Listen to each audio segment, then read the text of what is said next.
Hey, what's up guys? So today we're going to be talking about the Amazing Spider-Man number 15, Dark Web. This comic has been out for like some time as of the making of this video, but just as a heads up, I will be talking about it, so spoilers of course. If you haven't read it and you want to know what happens before you hear me outright talk about it, then probably do so. Otherwise, without further ado, let's begin. So the story starts off with this couple that's being chased by these like denizens from Limbo, and they're both arguing over what's actually chasing them. The husband says it's gargoyles, and the mom, she believes it's seagulls, which is a weird opening to this story. Weird setting of the mood. But anyways, the stroller comes to life and starts claiming how it wants to eat the baby. This is crazy. So the mom immediately grabs the baby out of the stroller as it's coming to life, and they begin running away from it, and of course the stroller is now chasing them. As the stroller starts chasing them, and the dad's like, oh, thank God and then he gets cut off, and it's Venom. He claims himself as your lethal protector, which is what his spin-off title was called like in the 90s, Venom the Lethal Protector, and then he's like, who were you expecting? And then I'm thinking to myself, I kind of was expecting the Venom that's trying to find his son, but man, he got caught up in some weird shenanigans right now. But anyways, we went back to more of a classic styled Venom here. He's just kind of weird. But anyways, the dad confuses him for Spider-Man, and Venom's like, what? Spider-Man? Would your precious Spider-Man do this? And he takes the baby from the mom and gives it a kiss. And he claims, see, nothing to be afraid of. And then he gives the baby back and swings off and tells them that if they come across Spider-Man to tell him so that he can eat his brains, and starts laughing. And that's basically the introduction to this comic. I thought it was a little bit weird, but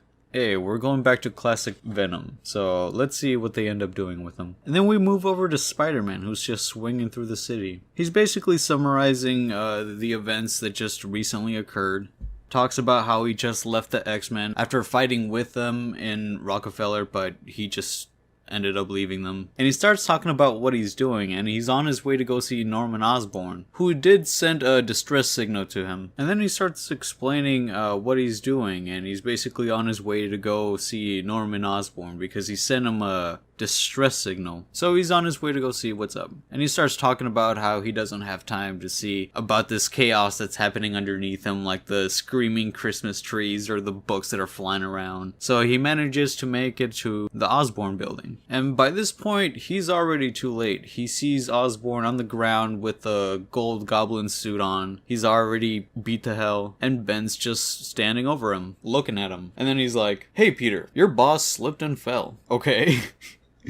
What the hell? Hell of a night, isn't it? And then Spider-Man's like, Ben? Ben turns around and he's like, please, I'm working. Call me Chasm. This is some goofy ass shit. But they start talking, and Ben Reilly starts talking about how he feels like he was discarded by Spider-Man. And now he's back to take the life that he took from him. And this is when Spider-Man's like realizing, wait, you're causing all this mess? And Ben replies with, what, you think I'd just go away? And Peter starts being a little bit more sympathetic at this point. He's like, dude, I'm sorry about what happened, but you know I can't let you do this. Ben replies with, of course he thought about this. He knew he would say that. And that's why Spider-Man's sense is tingling right now. And Ben continues by saying, oh wait, that doesn't work with him, does it? Spider-Man's like, huh? And just gets smashed into the ground by classic Venom, while he simultaneously just laughs this off. While we get a small snippet of Ben just saying, well, back to work, and turns around and walks away. Spider-Man gets up and questions, Eddie? And Venom is like, no, we are Venom. Spider-Man's like, what's gone into you? You sound, don't take this the wrong way, dumber. Venom claims how he has never thought clear and just begins screeching. Somehow Venom sneaks up on him, and the bug that's on Spider-Man's back, mind you his little glider thing, starts talking and claims that, there's a symbiotic biomass detected. Peter goes, yep, got it, bug, thanks. But of course Spider-Man still gets grabbed anyways, and Venom fully forms into his fully muscular self again, while grabbing onto Spider-Man. And he claims how he just wants one thing, and that thing rhymes with brains. Spider-Man goes, is it brains? Yep. And Spider-Man punches him in the face and says, too bad.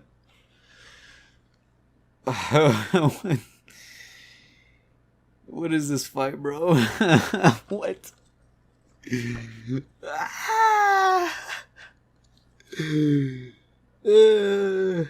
And then Ben Reilly's messing around with the spell with a few weird looking items, a magical book, a necklace with tongues on it, and Kamala Khan shows up and she's like, yo, are you the guy who beat up my boss? And of course Ben's in the middle of a spell, so he starts asking her questions on like whether she just somewhat is associated with Peter Parker. And she brings up how maybe Ben Reilly's out here, he's gonna send her to the Shadow Realm. So during the spell, he just entraps her and sends her off to Limbo. I'm assuming that's what happens. I did read the Miss Marvel #1 Dark Web tie-in for this, and I kind of vaguely remember that's what happened. So this is where her tie-in story comes into place, where you get to see what her events were like and all this. And then we move over to the Venom Spider-Man fight. And Spider-Man, of course, is in the middle of getting punched. He's really just getting obliterated here. And this is where I'm like,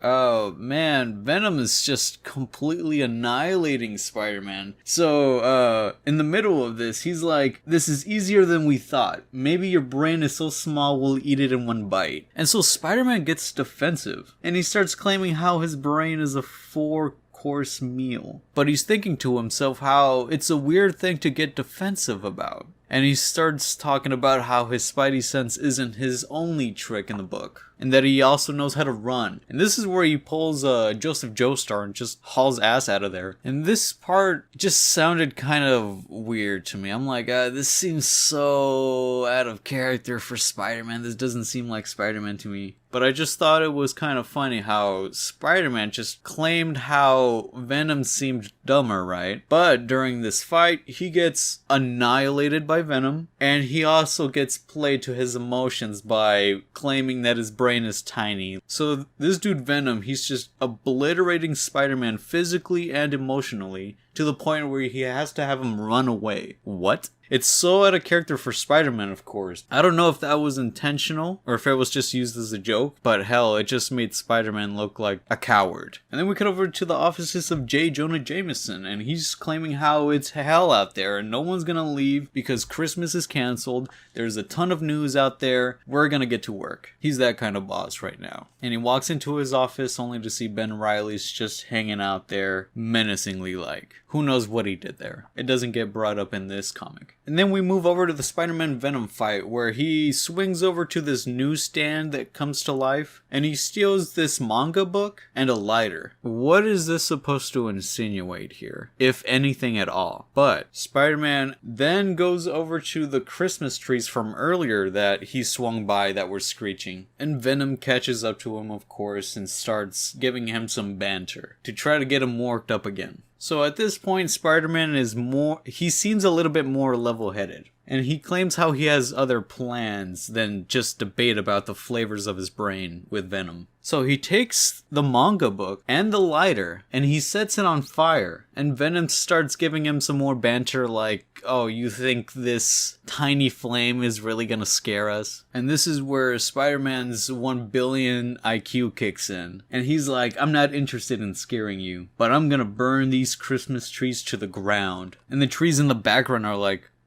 what? And another tree starts freaking out and yells, he's got fire, he's got fire. And all the trees start screeching. And this is how Venom gets defeated. The demon trees screech him into knockout. And during this session, of course, Spider-Man just punches him out. After Venom's defeat, Spider-Man looks over to Eddie Brock's body on the ground and he starts thinking to himself how Eddie looks weird, almost plastic. Is there even a human being under there, or just a bad memory? Whatever they did to my dude Eddie Brock, they did a number on him. But in the background of this moment, right, we get the Christmas trees just trying to run away, and they're all freaking out, and Spider-Man's just like, relax guys, I was just bluffing. It's just goofy. And then Madeline Pryor shows up and tries taking Eddie Brock back. And in the process of taking him back, she starts telling Spider-Man to just keep all this a secret. Spider-Man doesn't try very hard to get Eddie Brock back and find out what's happening. This sort of gets played off as a joke, like, oh, hold on, you can't just take him, he's unhinged. And she goes, that is a matter of perspective. He tried to eat my brain. Oh, very well, he's unhinged. I don't know, weird dialogue here. But she claims how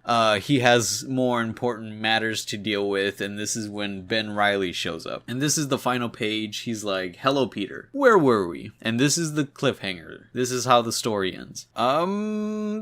Yeah, that was definitely a comic book. Not a particularly good one, TBH. I still kind of don't like what they did to Venom, making him kind of dumb.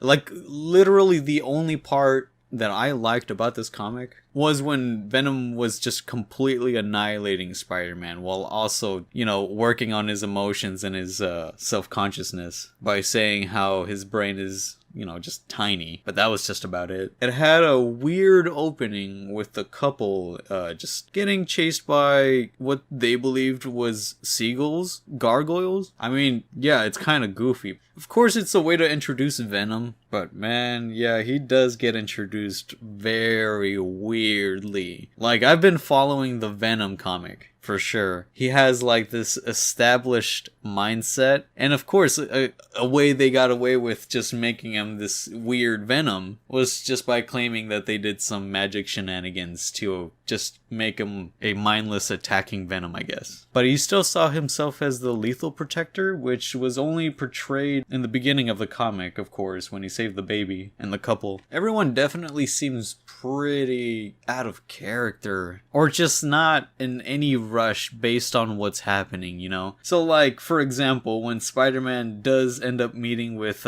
Ben Reilly and the Gold Goblin who's already knocked out on the ground, Spider-Man shows up, he sees this, but he doesn't even acknowledge Osborn just laying there. It doesn't get brought up. He has no urgency to see if he's okay, if he's knocked out, if he's even alive. That with some goofy dialogue with Ben Reilly. I mean, you could argue that it happened in a split moment, but it's a comic, dude. That split moment could last 20 pages. But don't make it last 20 pages. What I'm saying is, make this dude panic realistically. Like, if he's concerned over his boss, make it seem like he's concerned over his boss. And then, of course, this is where Venom gets introduced immediately after. And then that dialogue with both of them is insanely cringe. My dude ended with a too bad and then punched him in the face? What? And then I guess I kind of did like another part where Ben Reilly was sort of in the middle of creating this spell. Kamala Khan shows up, Miss Marvel, and he starts asking her questions. And then he sees it as like, F it, I don't care who you are, I'm still gonna practice this spell on you anyways. It does show you a little bit over how much of an asshole Ben Reilly really is. Well, in this specific comic run. And then what was that about